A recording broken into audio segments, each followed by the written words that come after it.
Hello दोस्तों, welcome to my channel Raj classes lecture. आज की हम वीडियो में हम प्रश्नावली 3.3 के प्रश्न 3 के ना 5वां भाग सॉल्व करने वाले हैं। प्रश्न 3 का 5वां भाग सॉल्व करेंगे। देखिए 5वां भाग है ना, इस तरफ है, पेज के इस तरफ है। मैं अभी आपको दिखाता हूँ। यहाँ पर देखिए दोस्तों, प्रश्न 3 का 5वां भाग ये है दोस्तों, 5वां भाग। और इससे हम पिछले सभी क्वेश्चन को सॉल्व करा चुके हैं। ठीक है, अगर आपने उन क्वेश्चन को नहीं देखा है तो आप हमारे चैनल पे जाके वो वाली वीडियो को देख सकते हो और आप उन क्वेश्चन को सॉल्व कर सकते हो।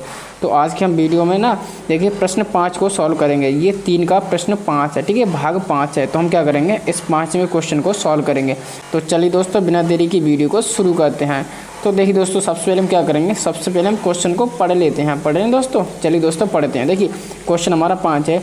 यदि किसी भिन्न के अंश और हर दोनों में 2 जोड़ दिया जाए तो वह 9/11 हो जाती है। यदि अंश और हर दोनों में 3 जोड़ दिया जाए तो वह 5/6 हो जाती है। वह भिन्न ज्ञात कीजिए। देखिए दोस्तों, ये ना भिन्न वाला सवाल आ गया है। हमसे कह दिया गया है कि ना किसी भिन्न के, हमें नहीं पता है कि वो भिन्न कौन सी है। यदि हम उस भिन्न के अंश और हर में 2 जोड़ देते हैं ना तो वह 9/11 के बराबर हो जाती है। और अगर यदि हम उसके अंश और हर में 3 जोड़ देते हैं तो वह 5/6 के बराबर हो जाती है। तो हमें भाई वो वाली भिन्न बतानी है कि वो भिन्न कौन सी होगी दोस्तों। तो हम क्या करेंगे, बहुत आसानी से बता देंगे। ये ना सवाल बहुत ज़्यादा आसान है और मैं आपको बहुत आसानी से बता दूंगा। और इसको ना हमें प्रतिस्थापन विधि से सॉल्व करना है, क्योंकि प्रश्न 3 में बोल रहा है कि इसे प्रतिस्थापन विधि से सॉल्व करना है। तो दोस्तों हम कर देंगे, लेकिन हम यहाँ पर तो सॉल्व कर नहीं सकते। हम क्या करेंगे, अपनी नोटबुक पर सॉल्व करेंगे।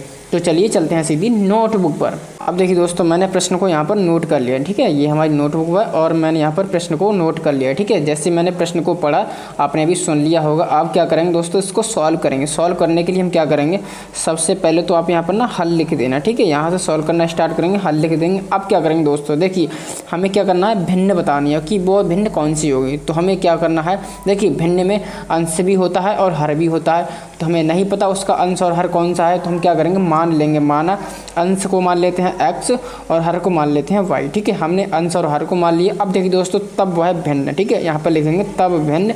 भिन्न में क्या होता है, भिन्न होती है बटे की शक्ल में होती है, यानी कि P/Q की शक्ल में होती है। भिन्न में अंश होता है और हर होता है। ठीक है, अंश ऊपर होता है, हर नीचे होता है। तो हमने कर दिया अंश बटे हर। और अंश को हम क्या माने थे, अंश को माने थे x, हर को माने थे y। ठीक है, तो x/y ये हमारी भिन्न हो गई। अब हमें क्या करना, इसकी वैल्यूज़ निकालनी है, x और y की वैल्यू निकालनी है। अब देखिए दोस्तों, अब आएगा मज़ा। अब दोस्तों सीरियस हो जाओ। अब इसमें क्या करना है, हमें क्या करना है, हमें एक ना समीकरण बनानी है, बल्कि 2 समीकरण बनानी है। ठीक है, तो यहाँ पर देखिए दोस्तों, इसमें लिखा है, अब क्वेश्चन में देखिए, भिन्न के अंश और हर दोनों में 2 जोड़ दिया जाए तो वह 9/11 के बराबर हो जाती है। तो हम क्या करेंगे, यहाँ पर लिखेंगे प्रश्नानुसार। ठीक है, हम करेंगे प्रश्न के अनुसार करेंगे, प्रश्नानुसार। ठीक है, हम क्या करेंगे, प्रश्न के अनुसार करेंगे। यहाँ पर देखिए दोस्तों, बोला गया है कि भिन्न के अंश और हर में 2 जोड़ दो। ठीक है, तो हम क्या करेंगे, तो हम अंश में 2 जोड़ देंगे। ठीक है, अंश में 2 जोड़ देंगे और बटे हर में भी 2 जोड़ देंगे, यानी कि y+2 कर देंगे। जब हम अंश और हर में 2 जोड़ देते हैं ना तो वह 9/11 के बराबर हो जाती है, जैसा कि यहाँ पर क्वेश्चन में दिया गया है। ठीक है, तो वह 9/11 के हो जाती है। अब क्या करेंगे, यहाँ पर क्रॉस मल्टीप्लाई मार दो। तो 11 की यहाँ पर मल्टीप्लाई करेंगे x+2 में। तो 11 की मल्टीप्लाई x में, तो 11x 2 में करेंगे 11 की, तो 11 दूनी y हो जाएगा। यहाँ पर करेंगे अब 9 की मल्टीप्लाई y+2 में करेंगे। तो यहाँ पर देखिए 9y हो जाएगा। ठीक है, 9y और 9 दूनी 18, यहाँ पर प्लस के 18 हो जाएगा। अब क्या करेंगे, x और y को एक तरफ ले आएंगे। ठीक है, तो यहाँ पर 11x है, तो हम 9 को इधर लेके 9y को इधर लेके आएंगे, तो ये माइनस का हो जाएगा। ठीक है, तो यहाँ पर देखिए दोस्तों 11x माइनस के 9y। ठीक है, अब यहाँ पर देखिए दोस्तों, यहाँ पर 22 है। ठीक है, 22 प्लस का है, जब हम 22 को इधर लेके आएंगे तो ये माइनस का हो जाएगा। यहाँ पर पहले से 18 है और माइनस का 22 हो जाएगा। ठीक है, अब क्या करेंगे, यहाँ पर देखिए, अब हमारा जो फाइनल समीकरण बनेगा 11x माइनस के 9y बराबर के। अब देखिए, अगर हम 22 में से 18 घटाएंगे तो हमारा 4 बचेगा, वो भी माइनस का बचेगा, क्योंकि माइनस का नंबर बड़ा है। जिसका नंबर बड़ा होता है हम उसी का निशान लगा देते हैं, तो यहाँ पर माइनस का आ जाएगा। अब देखिए दोस्तों, हमने ना यहाँ पर एक फाइनल समीकरण निकाल ली है। ठीक है, अब क्या करेंगे, अब हम एक और समीकरण निकालेंगे। तो इसको हम ना यहाँ पर सॉल्व करेंगे थोड़ा सा। ठीक है, तो यहाँ पर देखिए दोस्तों, बल्कि हम यहाँ पर सॉल्व करेंगे। ठीक है, यहाँ पर जगह कम है तो हम यहाँ पर सॉल्व कर लेंगे। अब देखिए दोस्तों, यहाँ पर दूसरी कंडीशन में बोला गया, फिर हम क्या करेंगे, यदि अंश और हर में दोनों में 3 जोड़ दिया जाए तो वह 5/6 के बराबर हो जाती है। तो हम क्या करेंगे, पहले तो हम क्या लिखेंगे, अंश और हर लिख लेंगे x/y। ठीक है, यहाँ पर हम बड़ा सा बटा लगा देते हैं। अब देखिए इसमें बोला गया है कि अंश और हर में ना हमने 3 जोड़ देते हैं, तो हम क्या करेंगे, जोड़ेंगे 3 जोड़ देंगे यहाँ पर, और प्लस हर में भी 3 जोड़ देंगे, तो वह 5/6 के बराबर हो जाती है। 5/6 के बराबर हो जाती है, क्रॉस मल्टीप्लाई मारेंगे तो 6x हो जाएगा। ठीक है, 6x प्लस 6 × 18 बराबर है, अब देखिए दोस्तों 5y हो जाएगा, 5y 5 × 15, 5 × 15, 5y को इधर लेके आएंगे और 18 को उधर भेजेंगे। ठीक है, तो हम बराबर से इस तरफ या उस तरफ ले जाते हैं तो निशान चेंज हो जाते हैं, माइनस का प्लस, प्लस का माइनस, ये आपको पता होना चाहिए। तो 6x 5y इधर आ जाएगा, तो यहाँ पर माइनस के 5y बराबर कितना है, बराबर है 15। अब देखिए 18 को हम इधर लेके जाएंगे तो ये माइनस का 18 हो जाएगा। फाइनल समीकरण को हम सॉल्व कर लेंगे, यहाँ से 6x माइनस के 5y। अब देखिए 18 में से 15 घटाएंगे तो यहाँ पर 3 बचेगा। ठीक है, 3 बचेगा, वो भी माइनस का बचेगा क्योंकि माइनस का नंबर बड़ा है। अब देखिए दोस्तों, हमने पहला समीकरण दूसरा समीकरण ना बहुत आसानी से निकाल लिया है। अब इसको सॉल्व करना है प्रतिस्थापन विधि से, तो यहाँ पर हम लिखेंगे प्रतिस्थापन विधि, प्रतिस्थापन विधि लिख देंगे। अब क्या करेंगे, हमें क्या करना है, समीकरण 1 या समीकरण 2 से, यहाँ पर समीकरण 2 लिखना पड़ेगा। समीकरण 2 से हम क्या करेंगे, x या y की वैल्यू निकाल लेंगे। तो हम क्या करेंगे, यहाँ पर देखिए दोस्तों, हम क्या करेंगे ना, x की वैल्यू निकाल लो, समीकरण 2 से x की वैल्यू निकाल लो। तो हम क्या करेंगे, समीकरण 2 लिख देंगे। ठीक है, समीकरण 2 से तो हम x की वैल्यू निकाल लेंगे। तो हम क्या करेंगे, x को तो रखेंगे एक तरफ, बाकी सभी वैल्यू को दूसरी तरफ फेंक देंगे। ठीक है, तो यहाँ पर 6x। ठीक है, अब क्या करेंगे, 5y को इधर लेके जाएंगे तो ये प्लस का हो जाएगा, तो 5y तो प्लस का और माइनस का 3। ठीक है, अब यहाँ पर ये 6 है, x के पास में मल्टीप्लाई में है, जब हम बराबर से इस तरफ ले जाएंगे तो ये डिवाइड कर देगा। तो यहाँ पर जो x की वैल्यू निकलेगी, x बराबर 5y माइनस के 3 और बटे में आ जाएगा 6। और यहाँ पर हमने x की वैल्यू निकाल ली है और इसको हम समीकरण 3 नाम दे देते हैं। ठीक है, अब क्या करेंगे, इस x की वैल्यू को समीकरण 1 में रख देंगे। यहाँ पर हम रखते हैं, देखिए दोस्तों, हम यहाँ पर करेंगे इसको x का मान। ठीक है, मान समीकरण 1 में रखने पर, 1 में रखेंगे, 1 में रखने पर। ठीक है, चलिए रखते हैं। अब क्या करेंगे, देखिए दोस्तों, यहाँ पर है 11x। ठीक है, तो हम क्या करेंगे, 11 लिखेंगे, 11। अब देखिए दोस्तों, x की वैल्यू हम ये वाली यूज़ करेंगे। ठीक है, x बराबर हम ये वाली वैल्यू यूज़ करेंगे, तो 5y माइनस के 3 बट्टा कितना, 6। ठीक है, ब्रैकेट बंद कर देंगे। अब देखिए माइनस के 9y हैं, तो हम क्या करेंगे, यहाँ पर माइनस के 9y बराबर कितना है, बराबर है 4। ठीक है, तो हम क्या करेंगे, माइनस के 4 कर देंगे। अब देखिए इसको ना सॉल्व करना रह गया है। ठीक है, तो चलिए जल्दी से फटाफट से हम इसको सॉल्व कर लेते हैं।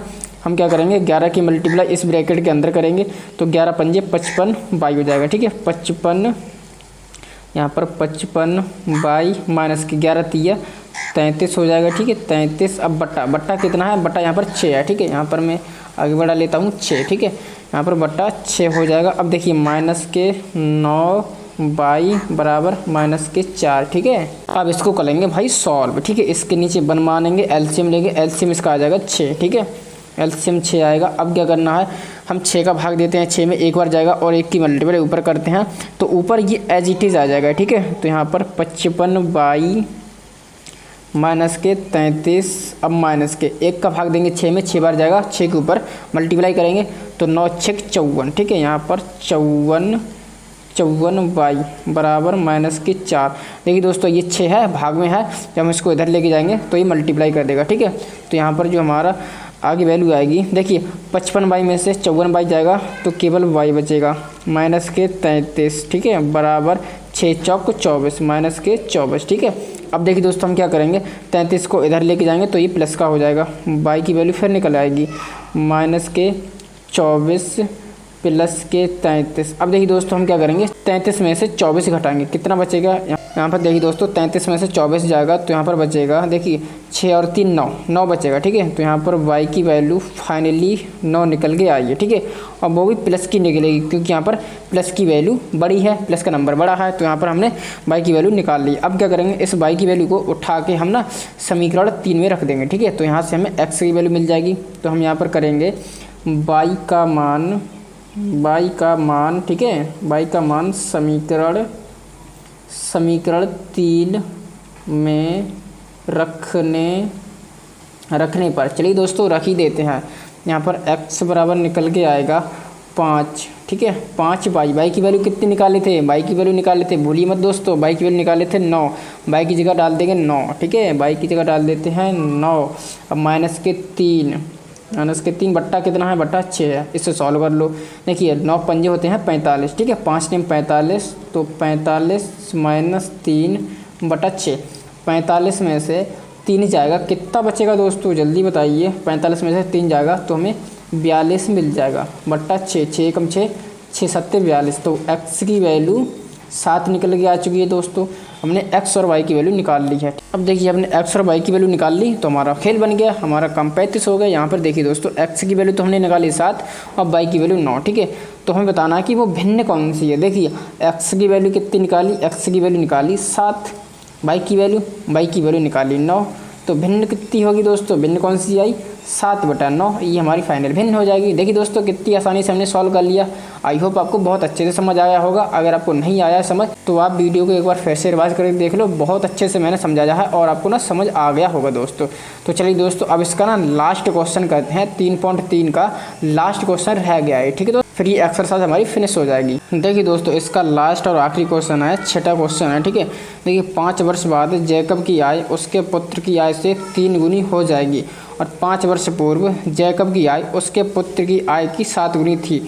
उनकी वर्तमान आय क्या है। देखिए दोस्तों जो इस तरह के क्वेश्चन होते हैं ना, जो बहुत ही इंपॉर्टेंट होते हैं, एक ना एक क्वेश्चन एग्जाम में 100% पूछा जाएगा, इसलिए इस क्वेश्चन को मार्क लगा लें और ये इंपॉर्टेंट क्वेश्चन है। ठीक है दोस्तों, अब देखिए दोस्तों यहाँ पर दिया है, देखिए 5 वर्ष बाद जैकब की आय उसके पुत्र की आय से 3 गुनी हो जाएगी। ठीक है, यहाँ पर देखिए दोस्तों हमें क्या करना है, यहाँ पर ना जैकब की बात हो रही है इस क्वेश्चन में और इसके पुत्र की बात हो रही है और हमें बताना है कि भाई उनकी वर्तमान आयु क्या है। हमें उनकी ना वर्तमान आयु बताना है और हमें ना कुछ इन्फॉर्मेशन दे दी है। ठीक है, और इससे हमें क्या करना है, उनकी वर्तमान आयु ज्ञात करना है। बहुत आसानी से ज्ञात कर देंगे। देखिए दोस्तों हमें इसमें क्या ज्ञात करना है, हमें ना उनकी वर्तमान आयु ज्ञात करनी है। देखिए दोस्तों क्वेश्चन में जो चीज़ हमसे पूछा जाता है ना, उस चीज़ को हम मान लेते हैं। ऐसे हम मान लेंगे, माना जैकब की वर्तमान आयु x वर्ष है और उसके पुत्र की वर्तमान आयु y वर्ष है। इस तरह से हम क्वेश्चन को शुरुआत करेंगे, इस तरह से हम क्वेश्चन की कार्रवाई करेंगे।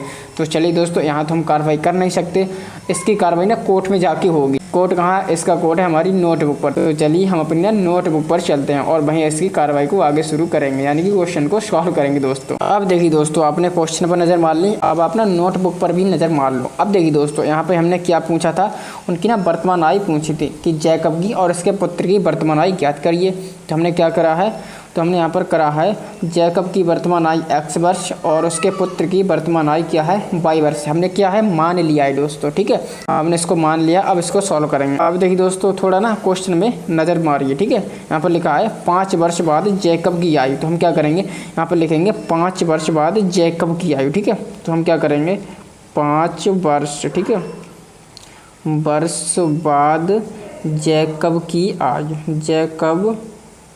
जैकब की आयु भाई क्या होगी, आयु। ठीक है, 5 वर्ष बाद जैकब की आयु क्या होगी और 5 वर्ष बाद उसके पुत्र की आयु क्या होगी। तो मैं यहाँ पर एक बार लिख देता हूँ 5, ठीक है, 5 वर्ष बाद, ठीक है, 5 वर्ष बाद पुत्र की आयु, ठीक है, पुत्र की आयु। अब दोस्तों हमें बताना है कि 5 वर्ष बाद जैकब की आयु और 5 वर्ष बाद उसके पुत्र की आयु क्या होगी। तो इसके लिए मैं आपके लिए एक छोटी सी ट्रिक बताता हूँ, इसको आपको ध्यान रखना है। ठीक है, जब भी आपको ना बाद की बात की जाए, ठीक है, बाद की बात की जाए तो आपको क्या करना है, उनकी वर्तमान आयु में, ध्यान से सुनना दोस्तों, वर्तमान आय में, उनकी वर्तमान आय में क्या करना है, जब बाद की बात की जाए ना तो प्लस करना है, ठीक है, प्लस करना है। और कितना प्लस करना है, यहाँ पर देखिए दोस्तों 5 वर्ष बाद की बात हो रही है ना, तो 5 वर्ष प्लस करना है, ठीक है। ऐसे हम क्या करेंगे, दोनों की आयु में 5-5 वर्ष प्लस कर देंगे, क्योंकि बाद की बात हो रही है। और देखिए दोस्तों अगर पहले की बात होगी ना, जैसे पहले की बात होगी, ठीक है, पहले या पूर्व की बात होगी, तो आपको क्या करना है, उनकी वर्तमान आयु में, ठीक है, वर्तमान आयु में माइनस करना है। कितना माइनस करना है, जितने वर्ष पूर्व की बात की गई हो। तो ये आपको ना पहले हाथ कर लेना है, ठीक है। अब यहाँ पर देखिए दोस्तों 5 वर्ष बाद जैकब की आयु क्या होगी, तो हमें क्या करना है, 5 वर्ष बाद है ना, तो हम क्या करेंगे, उनकी वर्तमान आयु में, जैकब की वर्तमान आयु कितनी है, x वर्ष है, ठीक है। तो हम क्या करेंगे, जैकब की वर्तमान आयु में हम कितना प्लस करेंगे, यहाँ पर प्लस कर रहे हैं क्योंकि बाद की बात हो रही है, तो हम क्या करेंगे 5 वर्ष प्लस कर देंगे, ठीक है, 5 वर्ष प्लस कर देंगे।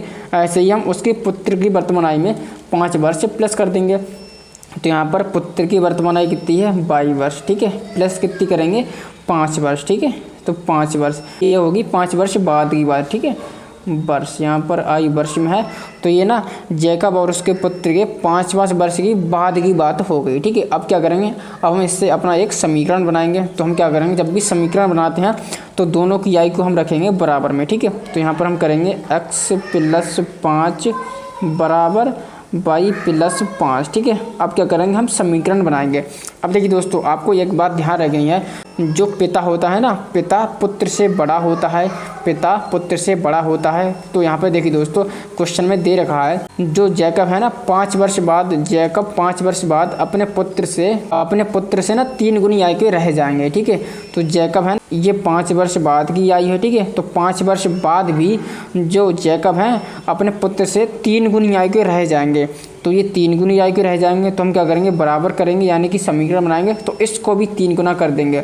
बराबर का मतलब होना चाहिए कि दोनों तरफ भाई बराबर होना चाहिए। 5 वर्ष बाद जैकब तो भाई 3 गुनी आयु के रह जाएंगे, लेकिन हमें क्या करना है, समीकरण बनाना है, तो इसको भी 3 गुना करना है दोस्तों, इसको भी 3 गुना करना है। तो अब ये समीकरण हमारा बैलेंस हो जाएगा, ठीक है। अब क्या करेंगे, अब इसको केवल सॉल्व करेंगे।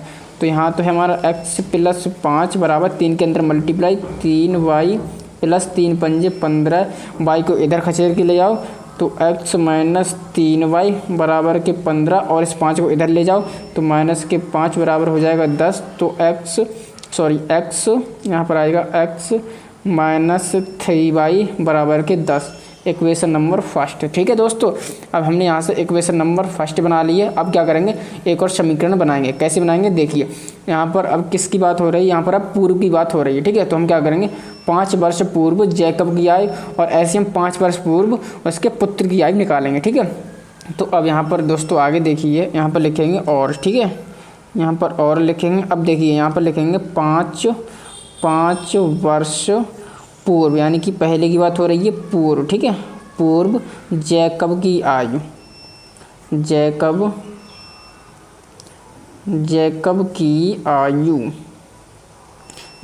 आयु भाई कितनी। देखिए दोस्तों मैंने आपको अभी बताया है, जब पूर्व की बात होगी तो हम क्या करेंगे, उनकी वर्तमान आयु में माइनस कर देंगे। तो कितना माइनस करेंगे, 5 वर्ष माइनस करेंगे। जैकब की वर्तमान आयु कितनी है, जैकब की वर्तमान आयु है x वर्ष, माइनस कितना करेंगे, 5 वर्ष, ठीक है, 5, तो x - 5 वर्ष निकल आएगा, ठीक है। अब क्या करेंगे, ऐसे ही हम 5 वर्ष पूर्व उसके पुत्र की आयु निकालेंगे। तो पुत्र की आयु कितनी होगी, हम क्या करेंगे, फिर हम माइनस कर देंगे उसके पुत्र की वर्तमान आयु में, उसके पुत्र की वर्तमान आयु में 5 वर्ष माइनस कर देंगे, यहाँ पर y - 5, ठीक है, 5 वर्ष। तो यहाँ पर 5 बार y - 5 वर्ष, तो 5 वर्ष पहले जैकब की आयु x - 5 वर्ष होगी, और हम क्या करेंगे, 5 वर्ष पूर्व उनके पुत्र की आयु कितनी होगी, y - 5 वर्ष होगी, ठीक है। तो अब हमने इतना कर लिया है, ठीक है। अब क्या करेंगे, इससे हम समीकरण बनाएंगे। अब समीकरण बनाएंगे तो हम क्या करते हैं, इसको हम ना बराबर रखते हैं, x - 5 बराबर y - 5, ठीक है। अब देखिए दोस्तों यहाँ पर क्वेश्चन में देखिए, जो यहाँ पर देखिए दोस्तों 5 वर्ष पहले जो जैकब थे ना अपने पुत्र से 7 गुनी थे, अपने पुत्र से ना अपने पुत्र की आयु से 7 गुनी आयु के थे। यहाँ पर 7 गुनी आयु के है ना, जो 7 गुनी आयु के थे। अब देखिए दोस्तों यहाँ पर हम इसको बैलेंस करेंगे। तो देखिए दोस्तों ये जैकब की 5 वर्ष पहले की आयु है, और ये उनके पुत्र की 5 वर्ष पहले की आयु है, ठीक है। तो 5 वर्ष पहले जो जैकब थे ना अपने पुत्र से 7 गुनी थे, ये ना 7 गुनी थे। जब बराबर करेंगे तो इसको भी 7 गुना कर दो। अब इसको भी 7 गुना कर देंगे ना तो ये भी 7 गुना, ये भी 7 गुना, अब ये बराबर हो गए हैं। ठीक है, तो समीकरण का मतलब ही होता है बराबर रखना, दोनों तरफ बराबर रखना। ठीक है, तो 5 वर्ष पूर्व जैकब अपने पुत्र से 7 गुनी आगे थे, तो उसके पुत्र को भी 7 गुना कर दो, समीकरण हमारा बैलेंस हो जाएगा। ठीक है, तो इस तरह से हम इस क्वेश्चन को सॉल्व करेंगे। तो यहाँ पर x माइनस 5 हो जाएगा, 7 के अंदर मल्टीप्लाई करेंगे, 7 बाई माइनस 7 पंजे 35। ठीक है, अब क्या करेंगे हम, देखिए दोस्तों 7y को इधर लेके आएंगे तो x माइनस 7y हो जाएगा। ठीक है, और 5 को इधर लेके जाएंगे तो यहाँ पर देखिए दोस्तों माइनस के 35 प्लस के 5 बराबर माइनस के 30 हो जाएगा। तो x माइनस 7y बराबर माइनस के 30, समीकरण नंबर सेकंड। इस तरह से हमें 2 समीकरण बनाने थे, बस इसे में हमें दिक्कत होनी थी। अब हमें कहीं पर भी दिक्कत नहीं होगी, हमारे 2 समीकरण बन चुके हैं। अब इसको हमें सॉल्व करना बहुत अच्छी तरह से आता है। प्रतिस्थापन विधि से सॉल्व करेंगे, यहाँ पर लिख देंगे प्रतिस्थापन विधि। ठीक है, विधि क्या करेंगे, सॉल्व करेंगे हम। देखिए दोस्तों समीकरण 1 से x की वैल्यू निकालेंगे। ठीक है, तो हम क्या करेंगे, यहाँ पर लिख देंगे समीकरण 1 से निकाल रहे हैं, तो हम क्या करेंगे समीकरण 1 से। इससे हमें पता चल जाएगा कि हमने कौन से वाले समीकरण से x की वैल्यू निकाल ली है। ठीक है, तो हम क्या करेंगे x बराबर, यहाँ पर देखिए दोस्तों 3y है ना, इधर जाएगा तो प्लस का हो जाएगा, तो 3y प्लस के 10, इसको हम नाम दे देंगे समीकरण 3 नाम दे देंगे। ठीक है ना दोस्तों, अब क्या करेंगे, अब x की वैल्यू समीकरण 2 में रख देंगे।